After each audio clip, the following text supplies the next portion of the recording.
রাজনৈতিক মাঠে এখন এমন এক সময় এসেছে যেখানে শুধু নির্বাচিত সরকারের সিদ্ধান্তই চূড়ান্ত নয়, বিরোধী দলের সিদ্ধান্তও হতে পারে সমান গুরুত্বপূর্ণ। আর ঠিক সেই প্রেক্ষাপটেই আলোচনায় উঠে এসেছে 12ই মার্চের গণ অধিবেশন।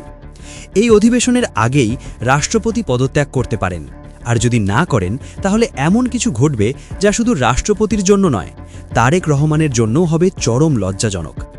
কি হতে চলেছে 12ই মার্চ? কেন এই তারিখকে ঘিরে এত আলোচনা? কেনই বা রাষ্ট্রপতিকে নিয়ে চলছে এত তোলপাড়? সেই সব প্রশ্নের বিস্তারিত উত্তর থাকছে আজকের পুরো ভিডিওতে। তারেক রহমানের নির্দেশে রাষ্ট্রপতি হিসেবে শাহাবুদ্দিন পদে থাকলেও এবার তার বিরুদ্ধে কঠোর অবস্থান নিয়েছে জামায়াতে ইসলামী।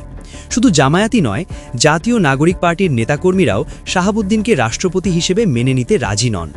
প্রশ্ন হচ্ছে, এটা কি শুধু শাহাবুদ্দিনের প্রতি ক্ষোভের প্রকাশ, নাকি এর পেছনে আছে বিএনপি ও তারেক রহমানের সিদ্ধান্তকে সরাসরি প্রত্যাখ্যান করার সাহসী বার্তা? রাষ্ট্রপতিকে কেন্দ্র করে বিএনপি এবং অন্যান্য রাজনৈতিক দলের মধ্যে তৈরি হয়েছে এক নতুন রহস্য। আজকের ভিডিওতে সেই রহস্যের জট খোলার চেষ্টা করব আমরা।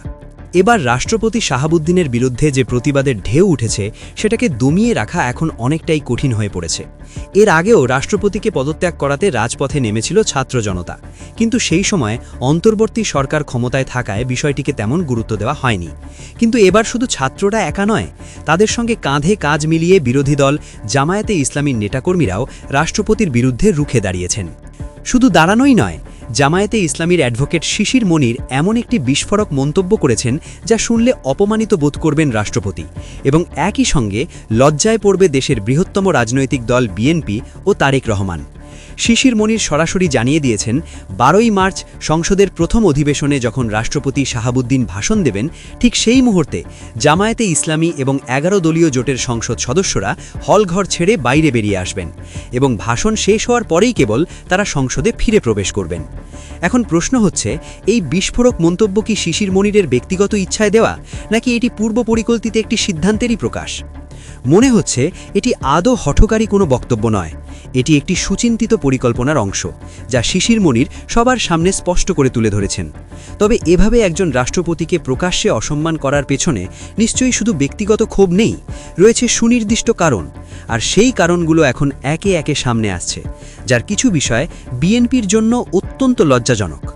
একটু ভাবুন, যেখানে দেশের নির্বাচিত সরকার গঠন করেছে বিএনপি এবং তারেক রহমান নিজে সিদ্ধান্ত নিয়েছেন চিরশত্রু আওয়ামী লীগের মনোনীত শাহাবুদ্দিনকে রাষ্ট্রপতি পদে বহাল রাখার, সেখানে জামায়াতের এই প্রতিবাদ কি শুধু রাজনৈতিক প্রতিদ্বন্দ্বিতা, নাকি রাষ্ট্রপতি শাহাবুদ্দিনের বিরুদ্ধে আরও গভীর কোনো ষড়যন্ত্রের অভিযোগ আছে এর পেছনে?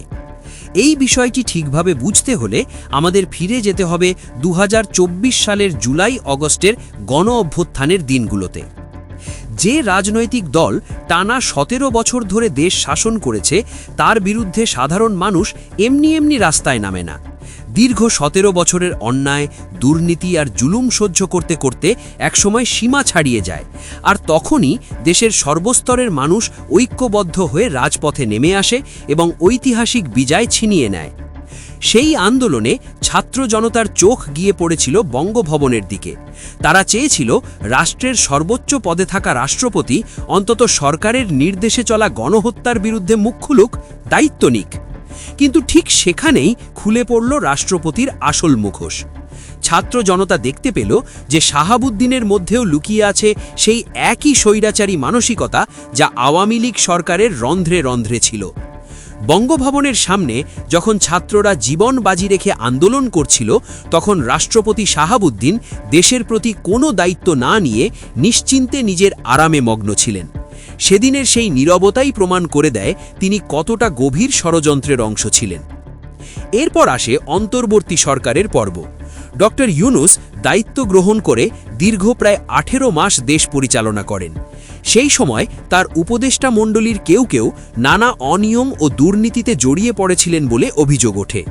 কিন্তু রাষ্ট্রের সর্বোচ্চ দায়িত্বশীল ব্যক্তি হওয়া সত্ত্বেও রাষ্ট্রপতি শাহাবুদ্দিন তখনও কোনো পদক্ষেপ না নিয়ে চুপ করে বসেছিলেন। আর তিনি যে আসলে একজন সুবিধাবাদী ষড়যন্ত্রকারী, তার প্রমাণ মিলল অন্তর্বর্তী সরকারের ক্ষমতা হস্তান্তরের পর। হঠাৎ করেই তিনি সাক্ষাৎকার দিতে শুরু করলেন এবং বলতে লাগলেন তাকে নাকি ইচ্ছাকৃতভাবে চুপ করিয়ে রাখা হয়েছিল। এখন একটু ভাবুন, যে তরুণ ছাত্র জনতা লেখাপড়া বাদ দিয়ে নিজেদের জীবনের ঝুঁকি নিয়ে শক্তিশালী আওয়ামী লীগকে দেশ থেকে বিতাড়িত করেছে, তারা যদি সেই সময় রাষ্ট্রপতির মুখ থেকে সত্যিকারের কথা শুনতে পেত, তাহলে দুর্নীতিগ্রস্ত উপদেষ্টাদের সরাতে হয়তো বেশি সময়ও লাগতো না। কিন্তু রাষ্ট্রপতি সেই তথ্য ঠিক তখনই ফাঁস করলেন যখন তিনি বুঝে গেলেন ইউনূস যুগ শেষ, বিএনপির যুগ শুরু। আর সেই বোঝাপড়ার সঙ্গে সঙ্গে তার মুখেও শুরু হলো বিএনপির জয়গান। কিন্তু একটু পেছনে ফিরে দেখলে চিত্রটা আরও স্পষ্ট হয়ে যায়। এখন যিনি মুখে ফেনা তুলে বাংলাদেশ জিন্দাবাদ বলছেন, সেই একই রাষ্ট্রপতি আওয়ামী লীগ আমলে শুধু জয় বাংলা স্লোগানই দেননি, বলেছিলেন শেখ হাসিনার পায়ে হাত দিয়ে সালাম করা তার জীবনের সৌভাগ্য। নিজেকে বলেছিলেন বঙ্গবন্ধুর আদর্শের সৈনিক। এসব বলে তিনি সেদিন আওয়ামী লীগের নেতাকর্মীদের মন জয় করতে চেয়েছিলেন। শুধু তাই নয়, সেই সময় তিনি বিএনপির প্রতিষ্ঠাতা জিয়াউর রহমান এবং খালেদা জিয়ার বিরুদ্ধে একের পর এক কটূক্তি করেছিলেন। আর এখন সেই একই মানুষ জিয়াউর রহমান ও খালেদা জিয়ার প্রশংসা করে যাচ্ছেন। এতেই স্পষ্ট, তিনি রাজনৈতিক ক্ষমতার বাতাস যেদিকে বয় সেদিকেই নিজেকে মেলে ধরেন। এক সময় একরকম, আরেক সময় আরেক রকম। অথচ একটি দেশের রাষ্ট্রপতি হওয়া উচিত এমন একজন মানুষ যিনি কোনো দলের রাজনীতির সঙ্গে এতটা গভীরভাবে জড়িয়ে পড়বেন না, যিনি থাকবেন নিরপেক্ষ, যার চিন্তায় সব সময় থাকবে দেশ ও জাতির কল্যাণ। কিন্তু রাষ্ট্রপতি শাহাবুদ্দিনের এই সুবিধাবাদী আচরণ এবং পদ আঁকড়ে থাকার লোভ যত বেশি সামনে আসছে, তত বেশি মানুষ বলছেন এমন রাষ্ট্রপতি আর না হোক। শুধু পদে থাকার লোভ নয়, জুলাই আন্দোলনের সময় চুপ থেকে শেখ হাসিনার পাশে থেকে যে অপরাধ তিনি করেছেন, সেই অপরাধের বিচার হওয়া দরকার। তাকে পদত্যাগ করানোই যথেষ্ট নয়, বরং গ্রেফতার করে কঠোর বিচারের আওতায় আনা উচিত। এমন দাবি এখন তুলেছেন জাতীয় নাগরিক পার্টির নেতা নাহিদ ইসলাম। জুলাই গণহত্যার দায়ে আওয়ামী লীগের যেসব মন্ত্রী এমপিরা আজ আত্মগোপনে দিন কাটাচ্ছেন, ঠিক একইভাবে সেই গণহত্যার দায়ে রাষ্ট্রপতির বিচারের দাবিও উঠছে চারদিক থেকে।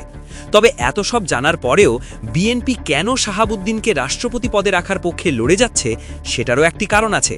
আওয়ামী লীগ ক্ষমতায় থাকাকালীন তাদের নিজের দলের মানুষদেরই রাষ্ট্রপতি বানিয়েছিল, যা নিয়ে অন্য দলগুলো সবসময় সমালোচনা করত এবং বলতো যে তারা রাষ্ট্রকে দলীয়করণ করে ফেলেছে। আর এখন বিএনপি ঠিক সেই ফাঁদে পা না দিয়ে একটি চালাক রাজনৈতিক কৌশল নিয়েছে। নিজের দল থেকে কাউকে রাষ্ট্রপতি না বানিয়ে শাহাবুদ্দিনকেই পদে রেখে তাকে নিজেদের নিয়ন্ত্রণে রাখার পরিকল্পনা করছে। এখন 12ই মার্চের সংসদের প্রথম অধিবেশনকে ঘিরে রাষ্ট্রপতিকে নিয়ে যে আলোচনার ঝড় উঠেছে, সে বিষয়ে আপনার মতামত কি? আপনি কি চান জুলাই আন্দোলনের সঙ্গে বিশ্বাসঘাতকতা করা এই রাষ্ট্রপতি এখনও তার পদে আরামে থাকুক, নাকি তাকে সরিয়ে একজন সত্যিকারের যোগ্য ও নিরপেক্ষ মানুষকে সেই পদে বসানো হোক? দুটি বিষয়ে আপনার মতামত কমেন্টে জানান। আজকের ভিডিও এতটুকুই, পরের ভিডিওতে আবার দেখা হবে। সম্পূর্ণ ভিডিওটি মনোযোগ দিয়ে দেখার জন্য অনেক ধন্যবাদ। রাষ্ট্রপতি হয়েও বেচারা মহাবিপদে পড়ছে। একবার জয় বাংলা বলতে হয়, আবার জিন্দাবাদ বলতে হয়। বাংলাদেশে জগতে কোনো রাষ্ট্রপতি এত বিপদে পড়ছে বলে আমার কাছে